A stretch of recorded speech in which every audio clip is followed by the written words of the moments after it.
제가 이번 주에 읽은 책이 있어서 함께 나누고자 합니다. 요즘에 또 베스트셀러라고 그러더라고요. 무엇이 옳은가? 이 후안 엘리케스가 지었습니다. 엘리케스는 현재 가장 도발적인 이슈를 이 사회에 던지는 미래학자입니다. 하버드대학교 경영대학원 최고 교수 중에 한 명으로 꼽힐 정도로 석학입니다. 또 과학기술 시대를 살아가는 새로운 인간과 또 그들이 만든 이러한 미래 사회 또 정치적 경제 구조에 대해서 이야기를 합니다. 이 책의 서문에서 저자가 질문을 하고 있습니다. 옳고 그름의 문제는 왜 이 시대의 이슈가 되었는가? 그러면서 성은 바뀐다. 그것도 아주 빠르게. 성에 대한 또 성이 아닌 다른 여러 주제에 대한 옳고 그름의 핵심적인 발상들조차 너무나 빠르게 바뀌어가고 있다라고 주장했습니다. 또한 오늘날 우리가 올바르다 혹은 그르다고 생각하는 대상들은 과거의 생각과는 다르다는 것입니다. 우리는 우리의 어리석음을 깨달아야 되고 또 그 어리석음조차 비웃을 수 있어야 된다. 나중에 돌아보면은 분명한 비극적인 실수를 우리는 지금까지도 많이 저질러 왔고 또 앞으로도 계속 저지를 것이다라고 주장을 합니다. 그간 모든 문명과 역사 속에서 인간은 이를 망치는 실수를 수없이 되풀이했습니다. 잘못된 믿음을 가지고 그러한 윤리는 절대 변치 않는다라고 생각하면서 그래서 스스로 우리는 옳고 그름을 잘 분별할 수 있다라고 생각을 하는데 과연 그러하냐라고 도전적인 질문을 던집니다. 기술의 발전으로 인해서 현재 윤리가 기하급수적인 속도로 바뀌고 있습니다. 이런 폭넓은 선택으로 인해서 우리는 과거 조상들의 행동들을 비판하고 있습니다. 동시에 우리가 그랬듯이 다음 세대는 우리를 비판할 것이라고 합니다. 저자는 과거를 되돌아보든 미래를 예측하든 이 땅의 사람들이 겸손할 것을 요구하고 있습니다.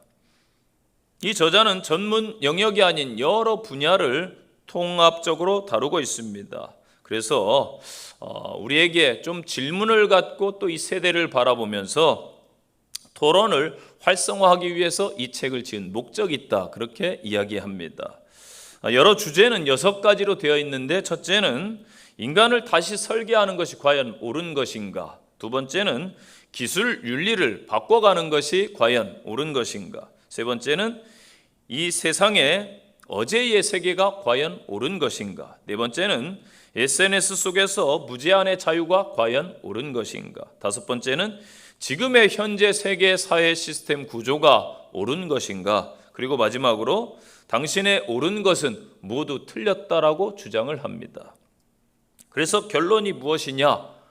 결론을 내지 않습니다. 그래서 7장에서 결론이 무엇이냐? 질문만 던지고 그렇게 총 7장으로 구성되어 있는데 지금 당장 유일하게 확신하는 한 가지는 내가 모든 해답을 갖고 있는 것이 아니라는 것을 우리가 알아야 된다라는 것입니다. 우리가 옳다고 생각하는 것, 또 우리가 허용하는 것에 대해서 훗날 우리 후손들이 우리에게 분노할 수 있다는 것입니다. 우리 뒤를 이을 세대는 우리가 보는 현재 책, 그림들 가운데 몇몇을 금지할 수도 있고 우리의 또 세워놓은 조각상들을 끌어내릴 수도 있고 우리의 이름을 벽에서 파낼 수도 있다라고 주장을 합니다. 그리고 후손들 중에 많은 이들이 현재 우리가 애용하고 있는 페이스북, 트위터, 또 인스타그램들을 보고서 너무나 당혹스러워서 이것들을 지워버릴지도 모른다. 기술의 발전으로 과거로부터 해왔던 모든 일들이 다른 대안들로 쉽게 대체가 되면은 후손들은 우리가 했던 일들을 똑같이 혹독하게 비판할 것이라고 이야기합니다. 과거에는 그 대안을 선택하기가 얼마나 어렵고 또 많은 비용이 드는지에 대해서는 까마득하게 잊어버렸기 때문이라는 것이지요. 극단적으로 양극화되고 스스로 확실하다라고 여기는 이 시대에 우리에게 필요한 것은 보다 겸손한 태도, 또 덜 비난하는 자세, 그리고 후손들이 지금 우리의 행위를 놓고 야만적으로 여기리라는 사실을 깨달아야 된다라고 이야기합니다. 무엇이 옳고 그름에 대한 명확한 기준이 있겠습니까? 저자도 명확한 기준을 제시해 주지 못합니다. 저는 이 책을 보면서 어떠한 상황에서도 어떠한 예외 없이 변하지 않는 지켜야 될 선 혹은 진리가 있다라고 저자가 역설한다고 보았습니다. 당연히 인간의 역사도 변하고 가치관도 계속 변합니다. 시대와 상황, 문화와 또 여러 가지 여건에 따라서 기호와 사인은 다르게 해석될 여지도 있습니다. 오늘 본문에 보면은 사사시대에도 이스라엘은 전반적으로 영적으로 타락을 했습니다. 하나님의 성전을 맡은 그러한 레위인이 한 개인의 집에서 우상을 섬기는 일에 종사하게 되고, 한 개인의 집에서 에봇을 만들고 자기 아들로 제사장을 또 세우게 되고 신상을 부어 만드는 장면이 오늘 본문에 나옵니다.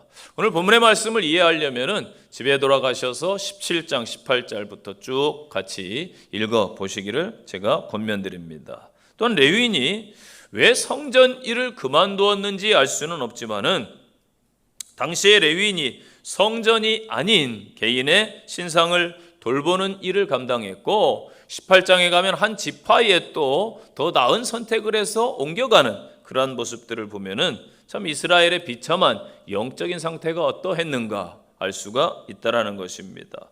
사사시대의 이스라엘은 각 개인의 신앙적인 타락, 또 사회 전반의 혼돈, 영적인 암흑기다, 그렇게 볼 수가 있습니다. 이때는 일반 백성뿐만 아니라 이스라엘의 공동체의 신앙생활을 감당해야 될 레위인들조차도 극한 타락의 상황에 처해 있었다라는 것입니다. 그렇기 때문에 당시에 종교적인 혼란 상황을 좀 살펴볼 필요가 있습니다. 당시 회막이 있던 실로가 이스라엘의 종교적 중심지 역할을 못했기 때문에 신앙이 개인화되었다라고 볼 수가 있겠죠. 또한 가나안의 영향입니다. 가나안의 여러 신들의 영향으로 인해서 하나님을 섬기는 그러한 순수한 신앙이 오염되었다라는 것이죠. 또한 백성들이 레위인에 대한 종교적인 의무를 잘 실행하지 않았기 때문에 레위인들이 근거지를 잃게 되고 방황하게 되었다라는 것입니다. 그렇기 때문에 제사장조차도 상업주의를 쫓아가고 상업주의, 세속주의 신앙을 따르게 된 것이지요. 결과적으로 하나님의 법도를 무시한 채 종교적인 형식만 남았다라는 것입니다. 이에 당시의 상황을 성경은 한마디로 이렇게 묻고 있는 것이지요. 왜 세상이 자기 소견대로 행하는 세상이 되었는가? 이 세상이 왜 자기 뜻대로 행하는 세상이 되었는가? 라고 묻고 있습니다. 오늘 주시는 말씀입니다. 첫째는 우상 숭배 때문입니다. 3절 말씀 보세요. 그의 어머니가 이르되 내가 내 아들을 위해 한 신상을 새기며 한 신상을 부어 만들기 위해 내 손에서 이 은을 여호와께 거룩히 드리노라. 아멘. 하나님 앞에 거룩히 드리는데 우상을 만들기 위해서 물질을 드려요. 4절 보니까 미가가 그 은을 그의 어머니에게 도로 주었으므로 어머니가 은 200을 가져다 은장색에게 주어 한 신상을 새기고 신상을 부어 만들었더니 그 신상이 미가의 집에 있더라. 아멘. 여러분, 창조주 하나님을 대신해서 의지할 대상을 만들어서 무지한 사람들이 숭배를 합니다. 과거 이스라엘의 금송아지 사건을 잘 아시지요? 광야에서 금송아지를 섬겼듯이 그들은 돌과 나무와 또 금속 등과 같은 것으로 어떠한 형상을 만들어 놓고 그 앞에 경배하는 것이지요. 성도들은 마땅히 아마 현재는 그런 우상들을 숭배하지는 않을 것입니다. 그러나 하나님이 계셔야 될 자리에 다른 것이 있으면은 그것이 곧 우상 숭배입니다. 물질 혹은 자녀들, 성공, 명예, 취미, 심지어 자기애, 이 모든 것들이 사실 중요한 것이고 필요한 거예요. 그러나 하나님 섬기는 것보다 앞서면은 우상이 되는 것입니다. 이런 왜곡된 신앙을 건전한 신앙과 구별해서 기복신앙이다 이렇게 부릅니다. 이런 사람은 겉으로는 하나님을 섬기는 것 같은데 속에 중심을 들여다보면은 세상 탐심으로 가득 차 있다라는 거예요. 바로 이것이 우상 숭배의 삶을 살아가는 것입니다. 세상에는 존재하는 모든 것이 저마다의 고유한 가치를 지니고 있습니다.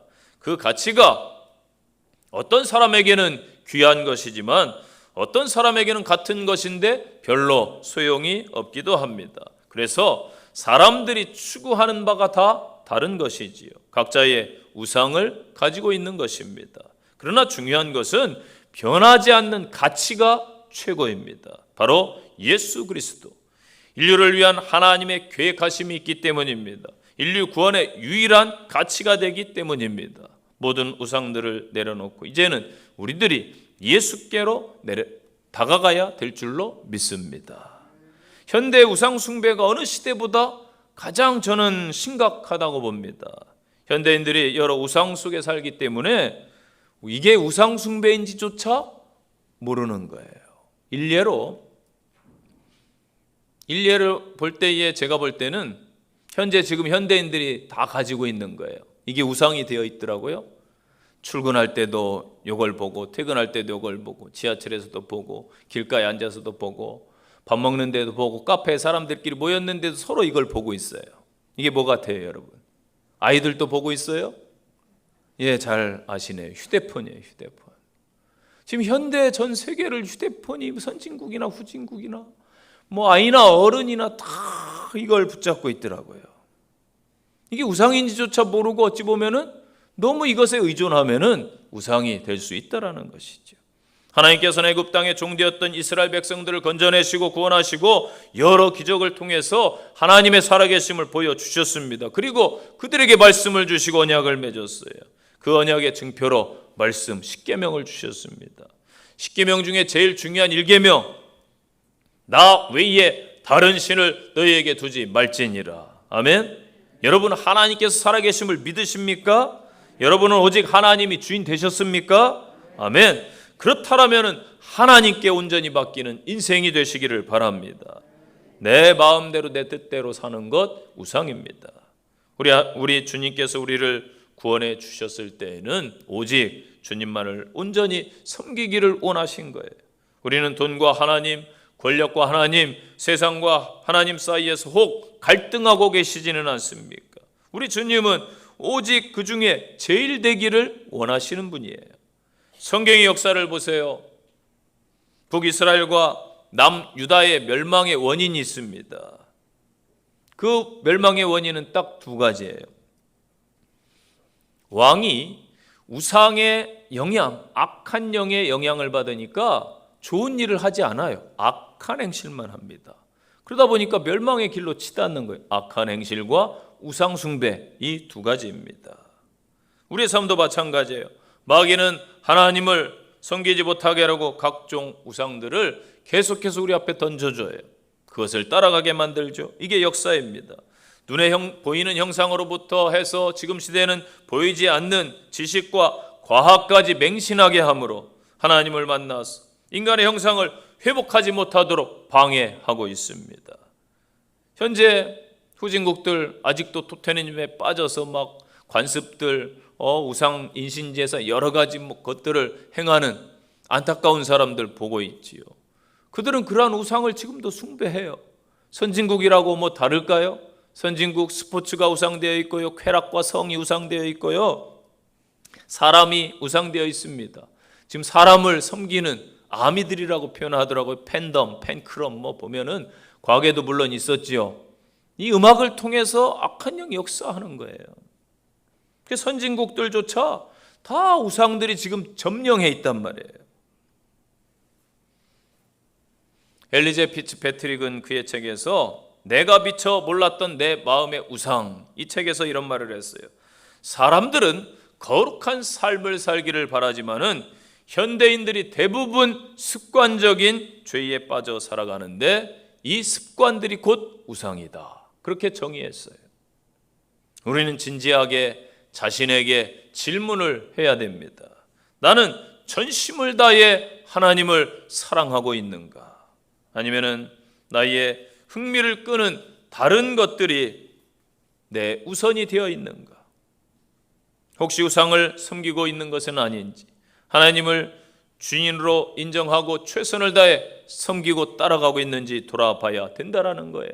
사사시대 일반 백성과 또 성도들이야 우상 숭배가 만연되어 있다 해도 뭐 그럴 수 있어요. 그러나 레위인들조차 우상 숭배에 빠졌다라는 것이 큰 문제라는 것입니다.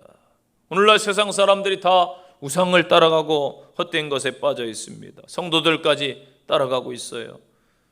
그러나 목회자들까지 안타깝지만 우상에 빠져 있습니다. 교회 성장의 우상, 명예의 우상, 권위의 우상, 경건의 우상, 혹은 은사의 우상, 인정받고 싶은 그러한 욕구의 우상, 학위의 우상 또는 교만의 우상 등등. 저 자신부터 회개합니다. 위에 열간 우상들이 제게도 있습니다. 하나씩 내려놓기를 원합니다. 제가 잘 내려놓도록 기도해 주시기를 바랍니다. 여러분들도 성도로서 아마 여러 우상들을 가지고 계실 겁니다. 회개하십시오. 저도 여러분을 위해 기도하겠습니다.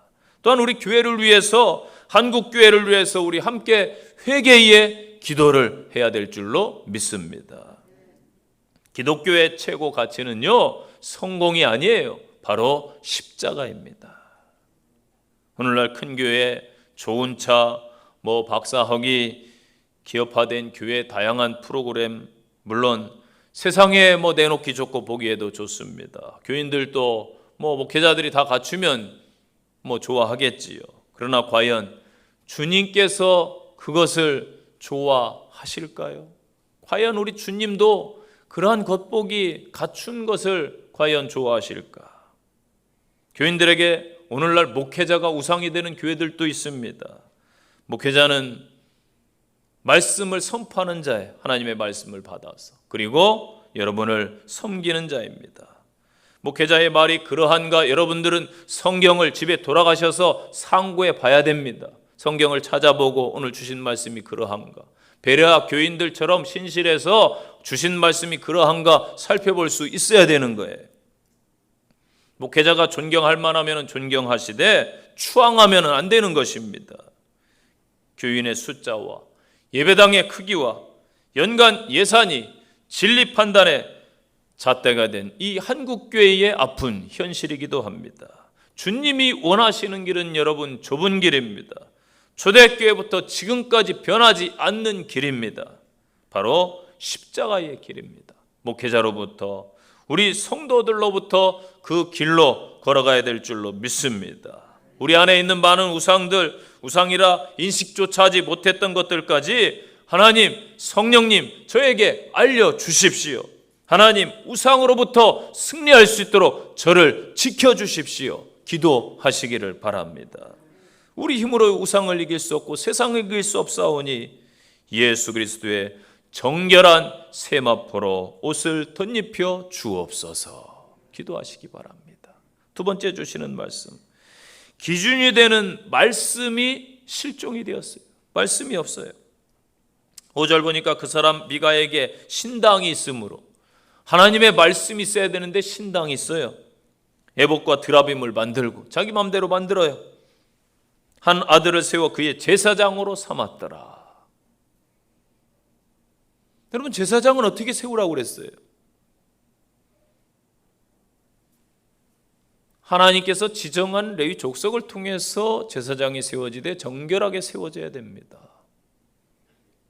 이러한 절차들이 아무것도 아닌 것 같은데 중요합니다. 아이, 내가 그냥 진료할래. 의대 갈 필요 뭐 있어? 내가 진료하겠다는데 내 맘대로. 보건위생법 안 따르고 나 그냥 식당 할래. 재료 내 맘대로 쓰겠다는데 음식이 상하든 말든. 나 공무원 할래. 나 국가를 위해 일하고 싶어요. 나 군인이 돼서 충성하고 싶어요. 무조건 다 받아줍니까, 여러분? 아니에요. 심사를 해야 되고 절차를 거쳐야 되는 거예요. 내 맘대로 살면 좋을 것 같은데 이 세상은 어지러워질 것입니다.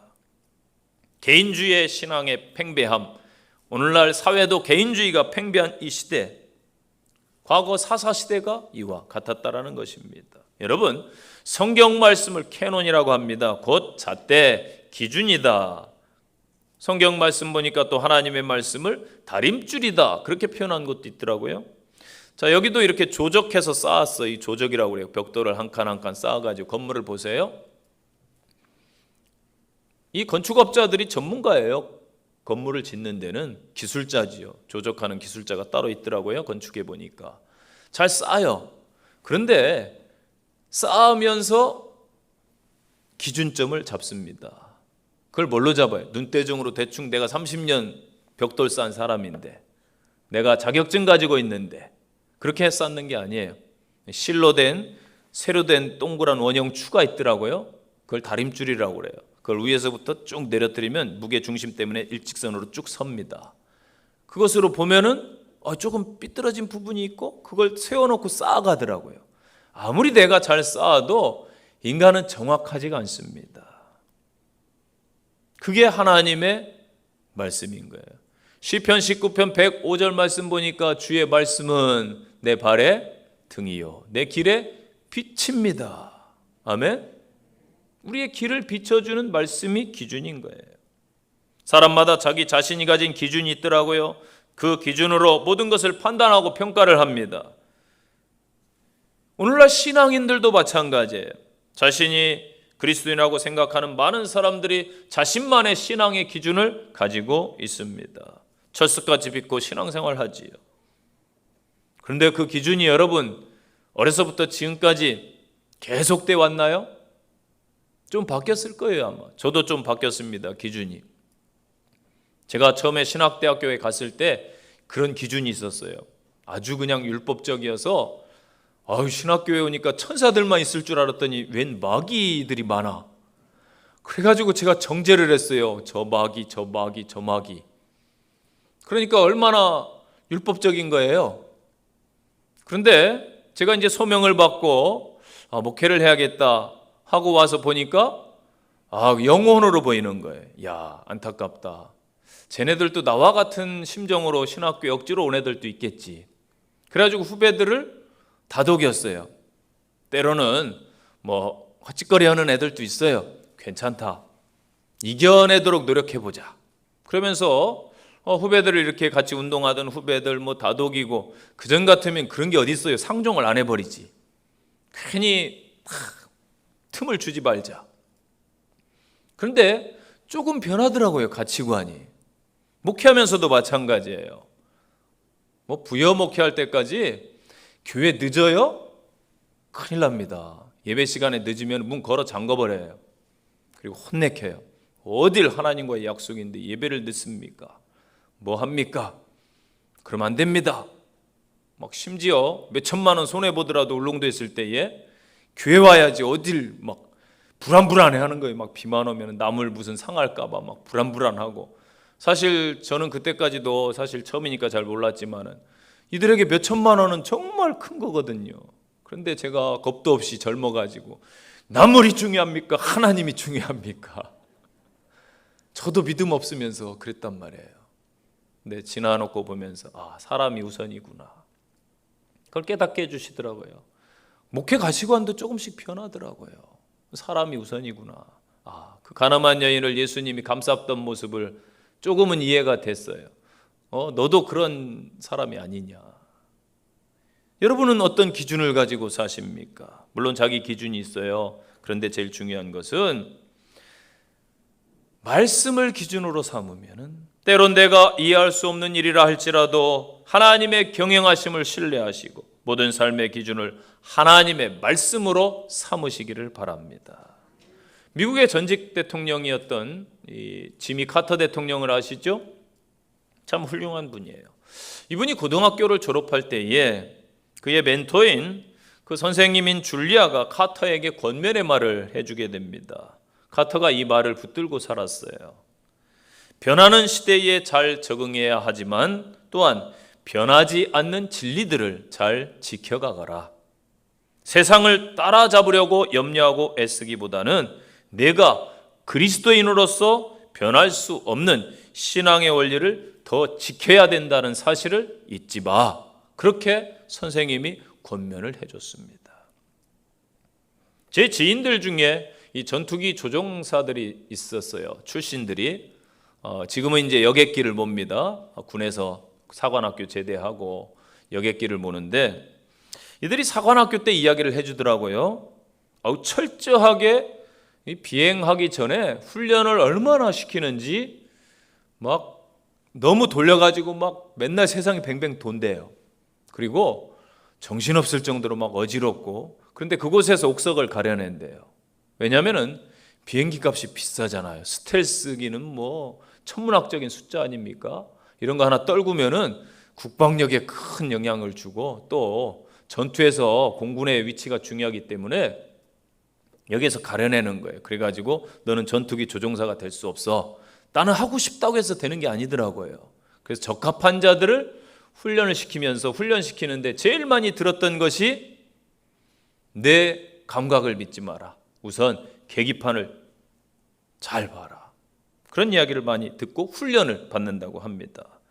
조종사들이 비행하다 보면은 비행 착각을 일으킨다고 합니다. 그래서 사고가 종종 나는데, 비행 착각을 일으키지 않으려면은 조종할 때에 반드시 계기를 믿고 의지하고 조종해야 되고, 혹 이제 계기판이 고장 날 때는 자기 감으로, 그렇게 체험으로 비행기를 운전해야 되겠지요.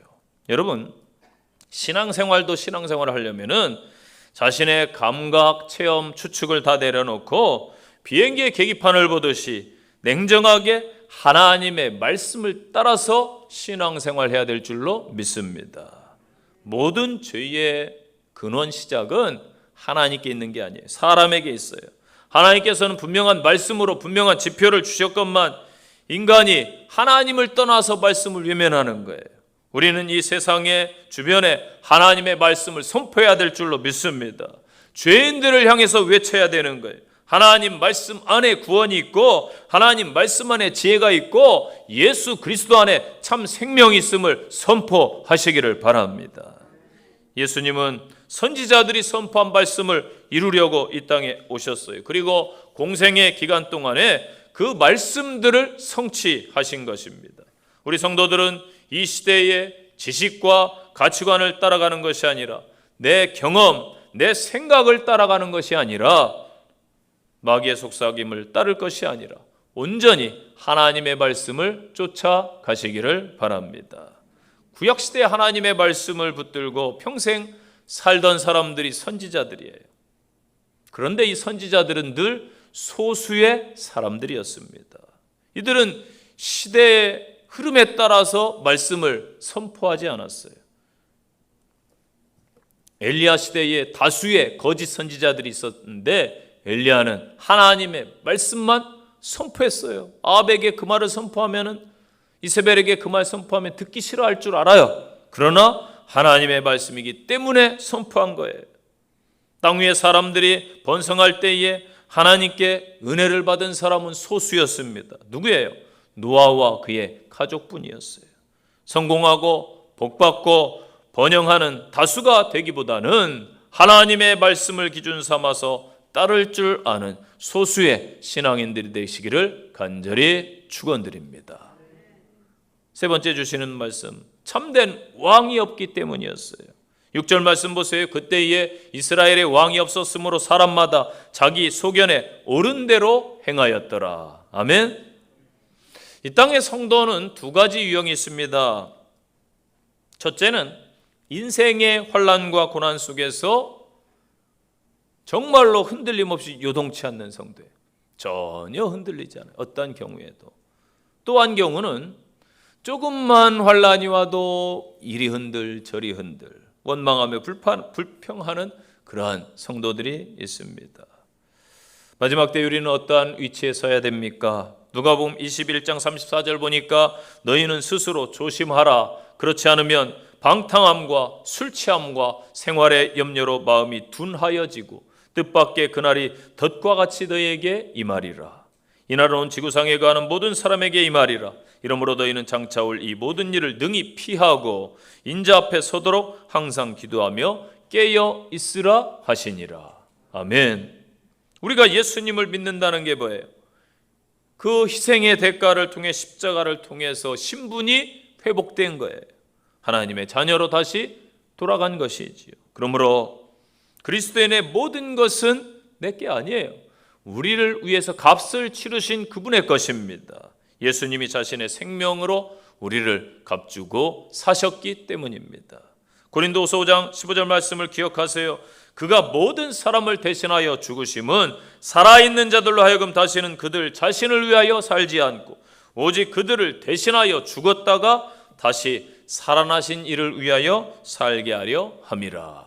아멘. 고린도 교인들에게 주시는 말씀이에요. 고린도 교인들은 얼마나 세상적인지 세상을 따라가고 분란을 일으키고 문제 가운데 살았어요. 방탕했습니다. 그때에 너희 자신을 위해 살지 말아라. 너희를 위해 목숨을 내어주신 예수 그리스도를 위해 살아라. 바울이 권면하는 것입니다. 예수 그리스도가 우리 인생의 주인, 즉 왕이 되셔야 한다는 말씀입니다. 사람이 세상에 사는 동안에 만나는 수많은 일은 사실은 크게 두 가지입니다. 자신이 원해서 하는 일, 또 한 가지는 원치 않는데도 주어지는 일. 여러분 어때요? 그렇지 않습니까? 내가 원해서 하는 일이 있고 아니 나 원치 않는데 상황이 그렇게 만들어갈 때도 있어요. 그래서 일의 성격으로 나누면은 쉬운 일부터 어려운 일까지 있겠고 또 잘 진행되고 때로는 막히고 고난 중에 있는 그런 일이 있을 겁니다. 사람은요, 일이 자기가 원하는 대로 잘 되면은 아우 하나님의 은혜야 그러면서 기뻐하고 감사하는데 원하지 않는 대로 되면은 막 원망하고 좌절하기도 합니다. 하나님의 사람들은요, 형통하든지 고난이 있든지 쉽게 판단하거나 행동해서는 안 되는 거예요. 왜냐하면은 사람에게 일어나는 모든 일은 하나님이 주관하시기 때문입니다. 자, 여러분 요셉을 보세요. 형들에 의해서 구덩이에 던져졌습니다. 그리고 노예로 애굽에 팔려가요. 그곳에서 좀 가정총무로 풀릴만 하니까 보디발의 집에서 그 아내가 유혹해가지고 성폭행범으로 누명을 쓰고 감옥에 갇힙니다. 감옥에서 은혜를 베푼 관원장이 자신을 까맣게 잊어버렸어요. 자, 여기까지 보면은 세상 말로 참 지지리도 복이 없는 사람, 인생이 안 풀리는 인생입니다. 그러나 요셉의 주인은 언제나 하나님이셨어요. 애굽 세상이 아닙니다. 요셉은 한 번도 자신의 사명과 비전을 놓지 않았습니다. 바로 하나님이 그의 인생의 주인이 되시기 때문입니다. 때가 되었습니다. 요셉이 애굽의 총리가 되어서 애굽과 그 주변 나라들을 위해서 귀하게 쓰임받았습니다. 하나님은 총리 자리를 예비해 놓으신 것입니다. 또한 이스라엘 백성들을 위해서 그 민족을 위해서 애굽 땅을 예비해 놓으셨던 것이지. 우리 개인의 심령과 삶도 이 교회 공동체도 이 사회도 나아가 이 나라와 민족 저 모든 나라 열방까지도 하나님의 주권이 미쳐야 되고 하나님이 함께 하셔야 될 줄로 믿습니다. 지금 가난한 나라부터 선진국까지 다 지금 현재 마귀가 점령하고 있는 거예요. 우상이 점령하고 있잖아요. 하나님 필요 없다. 인간이 최고다. 과학이 최고다. 물질이 최고다. 우리는 여러분 그것을 위해 기도해야 됩니다. 하나님 다시 하나님의 주권이 이 땅에 미치게 하시옵소서. 하나님께서 나의 왕이 되시옵소서. 하나님께서 우리 가정의 왕이 되시옵소서. 우리 교회를 이끌어 주시옵소서. 이 나라와 민족 저 열방까지도 땅끝까지 하나님의 영광이 다시 미치게 하옵소서. 아멘. 가정도요. 가장을 잘 만나야 행복해요. 작은 도시도 저희도 영등포 구인데 구청장, 시장을 잘 만나니까 발전하더라고요. 국가도 대통령을 잘 만나면은 선진국이 되는 거예요. 현재 전 세계가 바이러스로 인해서 환경 또 파괴와 자연재해 재난으로 어려움을 겪고 있고요. 또 러시아의 침략 전쟁으로 인해 세계 경제가 참 어렵습니다. 그 어떠한 것으로도 여러분 이 세계의 모든 것이 회복될 수가 없는 거예요. 바로 역사와 온 땅을 주관하시고 통치하시는 하나님 앞에 가야 될 줄로 믿습니다. 저희들부터 하나님 앞으로 나가시기를 바랍니다. 하나님의 자녀된 이 땅의 성도 목회자들조차도 하나님 의지하기보다 현재 세상에 취하고 헛된 것을 따르고 있는 이때에 우리는 회개하고 돌이켜야 될 줄로 믿습니다. 하나님을 회복하겠습니다. 내 삶의 중심은 오직 예수님뿐입니다. 고백하시기를 바랍니다. 그러할 때에 이 땅에 소망이 있고 이 땅이 회복될 줄로 믿습니다. 사람이 왕이고 물질이 왕된 이 세상에서 본래의 목적대로 돌아갑시다. 우리는 하나님이 우리의 왕입니다. 우리의 전부입니다. 그렇게 고백함으로 승리하시기를 간절히 축원드립니다. 결론의 말씀이에요. 세상에서 살아가면서 지켜야 될 법과 작은 규범들이 있습니다. 모든 사람이 내 편한 대로 편리주의로 살면 좋을 것 같은데 무질서와 혼란한 세상이 될 것입니다. 그래서 기본 질서, 규범 혹은 의무를 잘 지켜나가고 행하는 사회가 좋은 사회요, 선진국으로 가는 길입니다. 신앙도 마찬가지예요. 나 홀로 내 편한 대로 하면 좋을 것 같은데 그렇지 않아요. 지금 코로나 이후에 기독교에도 많은 유튜버들이 인터넷상에서 활동하고 있더라고요. 그런데 여러분 너무나 자기 편의대로 해석하고 말씀도 좋은 것도 있고 물론 콘텐츠가 괜찮은 것도 있어요. 그러나 대부분 잘 걸러야 돼요. 지금 너무나 이 시대가 개인적인 위주로 흘러가고 있습니다. 하나님 주신 말씀으로 하나님을 경배하며 저희는 살아야 될 백성들입니다. 어지러운 시대, 혼란한 세상에서 믿음의 성도답게 믿음을 지키며 승리하는 성도들 되시기를 간절히 축원드립니다. 적용의 말씀입니다. 첫째, 요즘 내가 가장 마음을 쓰는 일이 무엇입니까? 하나님의 일이 우선이 아니라면 순서를 바꿔야 됩니다. 내 안의 우상들을 드러내시는 한 주가 되시기를 바랍니다. 두 번째 적용입니다. 나의 삶의 지표가 되는 말씀이 무엇입니까? 다시 한번 그 말씀을 붙들고 점검해 보시기를 바랍니다. 하나님의 말씀 앞에 제가 다시 서겠습니다. 고백하는 한 주 되시기 바랍니다. 세 번째 적용입니다. 나의 왕이 정말 예수님이십니까? 그렇다면 왕이신 주님께만 경배하고 주님 앞에 무릎 꿇는 귀한 한 주가 되시기를 바랍니다. 기도하겠습니다. 하나님 아버지, 거짓이 세상을 덮고 있고 우상이라 인식조차 못하는 우상들이 이 땅을 덮고 있기에 전 세계가 재앙이요 어려움이요 전쟁 속에 있습니다. 하나님의 주권을 회복하며 하나님의 이름을 높이는 이 땅의 백성들이 많아지게 하시고 여기 있는 성도들, 이 땅에 있는 성도들이 깨어 구하며 특별히 목회자들이 경건을 회복하고 하나님의 참신앙을 회복하여 하나님 앞에 겸손히 서게 하여 주옵소서. 세상을 향해 나아갑니다. 저희와 동행해 주시고 한 주 함께 하옵소서. 예수님 이름으로 기도합니다.